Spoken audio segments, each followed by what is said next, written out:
My favorite part of spring, freshly picked strawberries. We try to go back multiple times and I turn them into juice, jam, puree, you name it.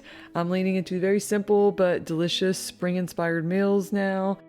One goal I really have this year is to try to use more ingredients from the season and find multiple ways to use them repeatedly. And jam is just an easy way to make strawberries stretch, as it lasts a really long time in the fridge and can be used with a lot of meals or snacks, like on toasted bread with butter, topped on ice cream or pancakes instead of using syrup. I use it often to sweeten yogurt for my kids too. I'm trying to pick just a few vegetables or fruits each month that I can get my hands on locally and organically and cook a lot of meals with them. It feels kind of like a lost skill, turning one ingredient into a variety of different delicious dishes. I'm not an expert yet, but I'm trying.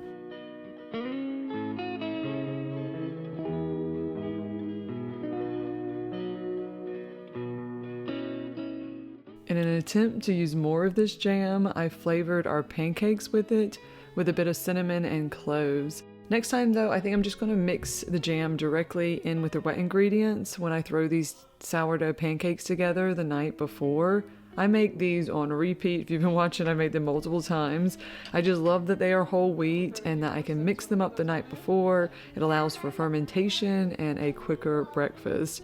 My kids, at least, they wake up so hungry, so I really need to get food on the table really, really quick. Here I'm mixing the jam in when I'm pouring the pancakes in, but I just found when flipping the pancakes over, the jam on that side starts to burn a bit. It's still good, it just makes, the cooking process a bit messy, so I just think mixing it in directly with the batter would just be better. Also, I've been loving topping my pancakes with yogurt these days. It adds some healthy fat and protein to the meal and keeps them moist without having to add too much syrup, Surprisingly, my kids really like it too, but they still demand the syrup.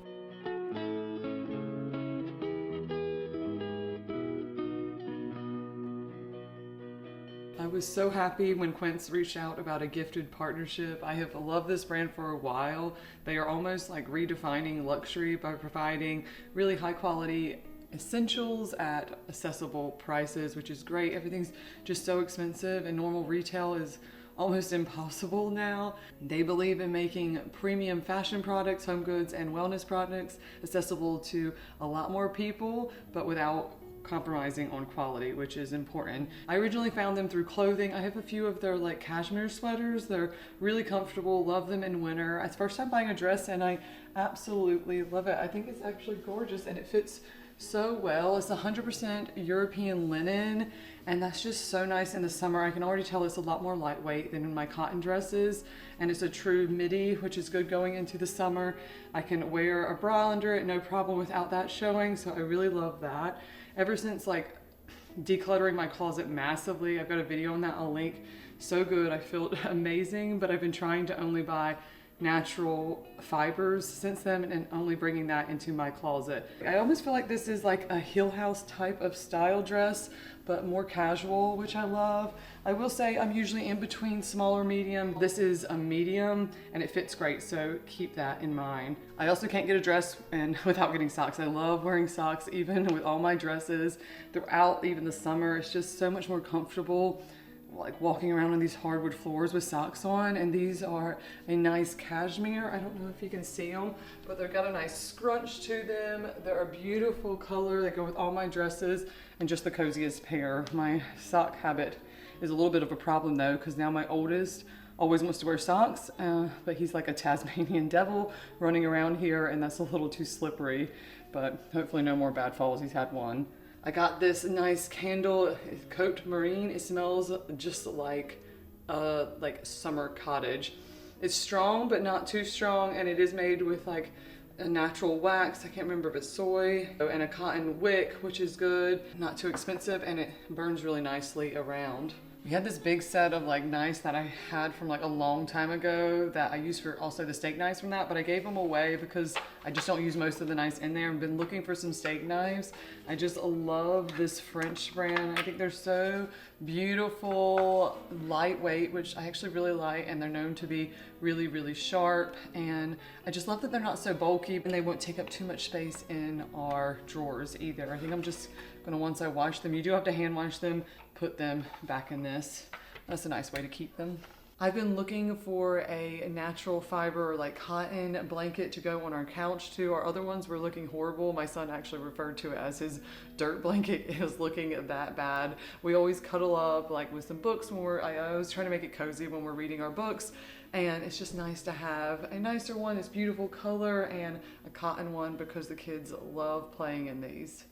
The last thing that I really have loved from them is their bedding. When I went to go get my son's like big boy bed and all of that stuff, it's so expensive, but I wanted him to be sleeping in, you know, nice fabrics and things that weren't going to be bad for his hormones and health. So they were the ones where I could actually find that at a good price. They have the percale cotton, 100% organic. We sleep on it, my kids sleep on it. It's really cool. It's so soft too, and I love those. Their pillows, their down pillows are fantastic. I almost want to get them for our bed because when I lay in my son's bed, I'm like, these are better. I really like these. And the duvets, also down duvets at a fraction of the price that you're gonna find them at other retailers. And they're just so cute. I got him this really cute gingham. It goes so well in his room. And ours, I like a more like neutral, relaxing vibe in our bedroom, and they just are so comfortable. I really, really like their bedding and pillows and duvets. So if you ever need to go get that, definitely go to Quince because I don't think you're gonna find it at a better price, even like on like a Black Friday sale. And of course, I'll link everything I've talked about here down in the description box so you can easily go look at it for yourself and see the prices and how it compares to retail.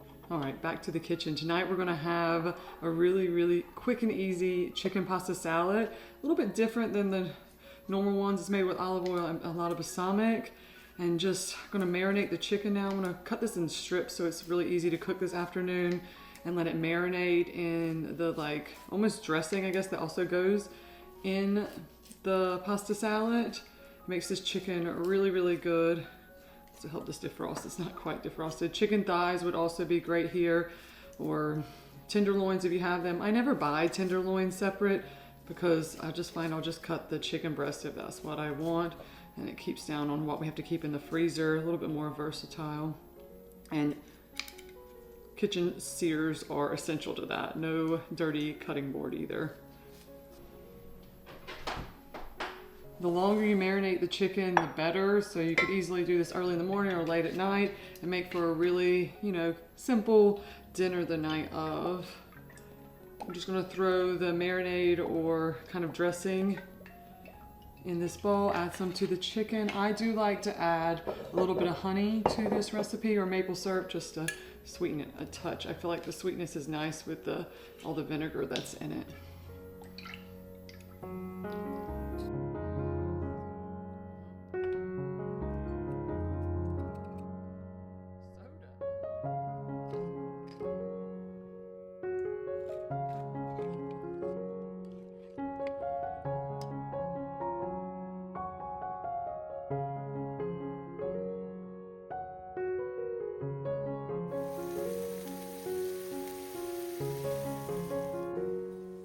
There are a few things I really love about this pasta salad. The first thing is it doesn't need any time to chill after making it. Like a lot, you know, you want them in the refrigerator for about 2 hours before they taste that great. We had it the next day cold as leftovers and it was still good, but I do think it's better slightly warm like we had it at dinner. Also, it has a lot of chicken in it, so it can kind of stand it as its own meal. It's not like a side, and it can feed a large amount of people too. And it doesn't require too much time chopping, unlike a lot of pasta salads.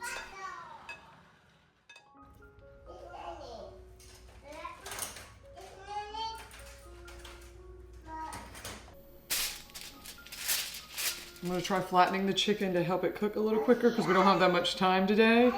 I'm also trying a new way. Oh yeah, not the breast side, the back side. See if these scissors will do it. Well, it took some patience, but I did finally get it cut. I definitely need to invest in some stronger scissors for this task. It's such a helpful way to save time roasting chicken, and definitely going to use it more often.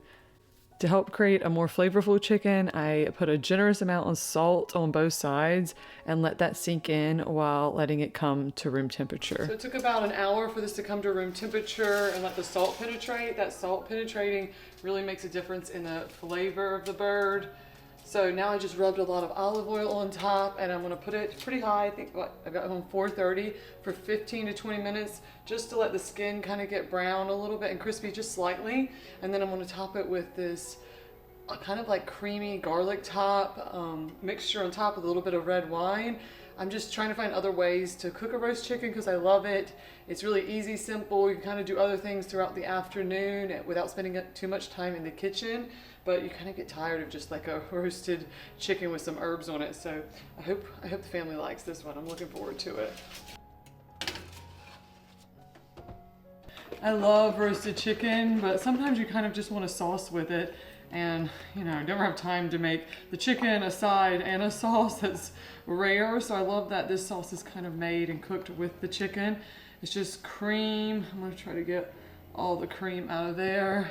A big dollop of stone ground mustard and salt. And then I'm gonna go cut some of the garlic tops off of the garlic outside and put them in there. Wild garlic would be better, but I can't get my hands on that here. The tops of garlic are still like a garlicky flavor, but not nearly as strong. So you can eat a lot more of them. But if you don't have that, like, cause you can't buy these at the grocery store, I'm gonna get it from the garden. And you can just use leek, like a top of a green leek would work good too. So I just pulled a few of these from our garlic tops. I'm gonna trim them, chop them up and put them in.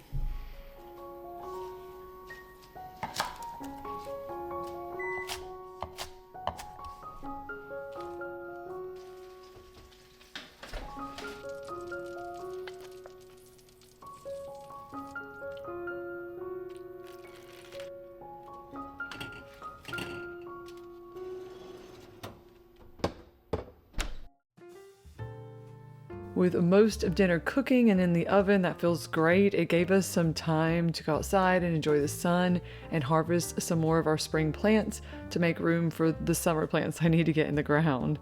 I'm just gradually doing this as we need them or need to eat them. And when all the summer plants are in, I'm just gonna top it off with a layer of compost again and some mulch on top.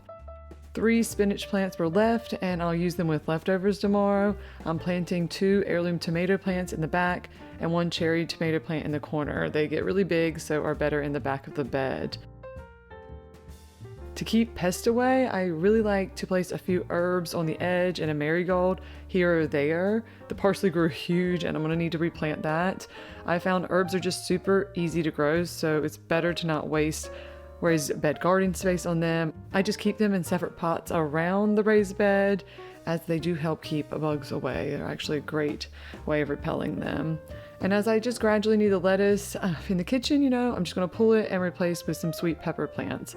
I went with some mini sweet peppers this year, and I just hope they turn out better, as my large pepper plants really struggled last year. I don't know if it was the heat or I had too much in there, but these will be a nice snack for us all summer long.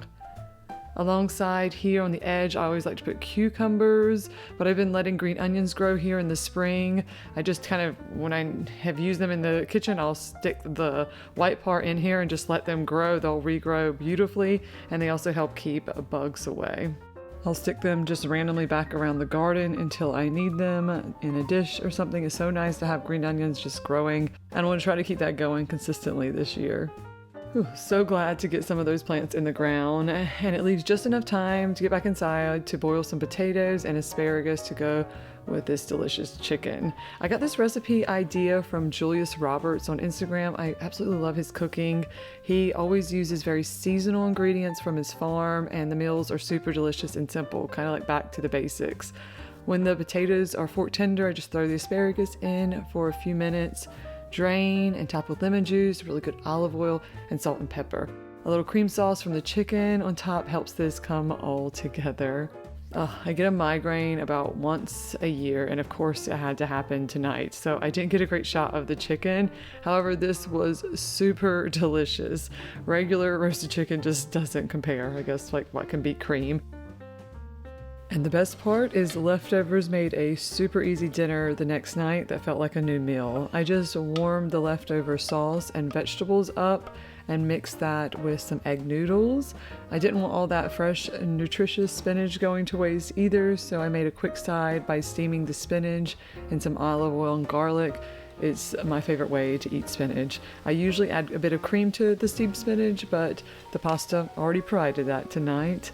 I spent a total of 10 minutes in the kitchen, which anyone who has migraines knows that's essential after one of those.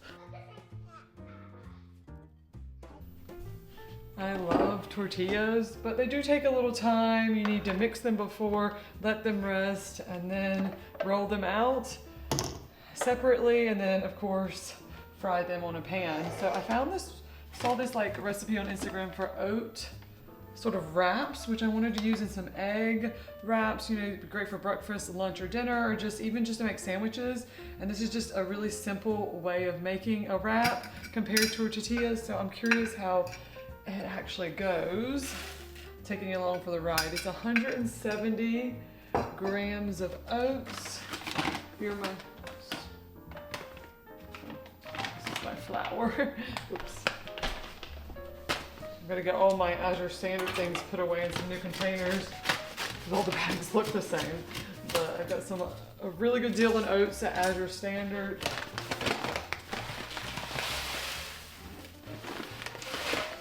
$10 grams of chia seeds, 100 milliliters of water. Yep. Okay, I thought that looked like a very low amount of water. Not 100, 500. I don't know what I said, but I only did 100. 400 more. Salt never hurts. Yeah, this looks better. It's probably good enough. I'll show you this texture, but so easy. It just has to set aside for 30 minutes and you can just pour it into the pan.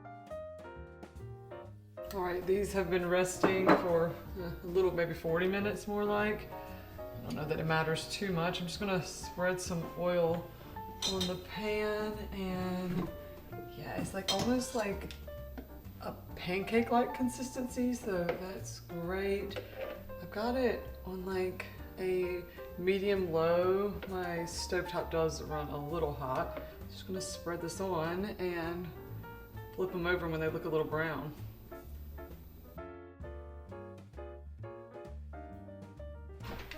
Just gonna get some breakfast sausages going, and then I'll throw some eggs in after to scramble those to go in.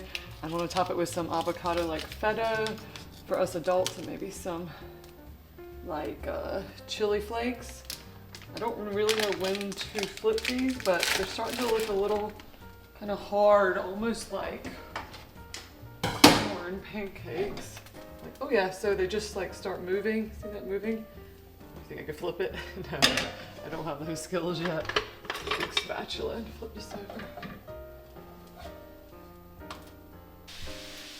One trick to really fluffy eggs is water, not milk. I'm gonna add some cheese to these to make them a little cheesy too.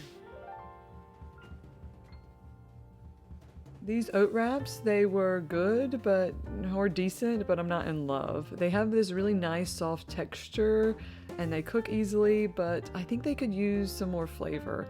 Next time I'm going to substitute in half melted butter for some of the water, and I think that'll make them a lot more tasty. I just hope they hold together, which I think they still should. But if you're looking for like a low calorie bread wrap to put a lot of like tasty, healthy fillings in, this really would be a great option. It's just a bit too like healthy food for us. I tend to lean on more quality ingredients than low calorie meals, and I'll definitely cook them in a cast iron next time. I know better, but just forgot.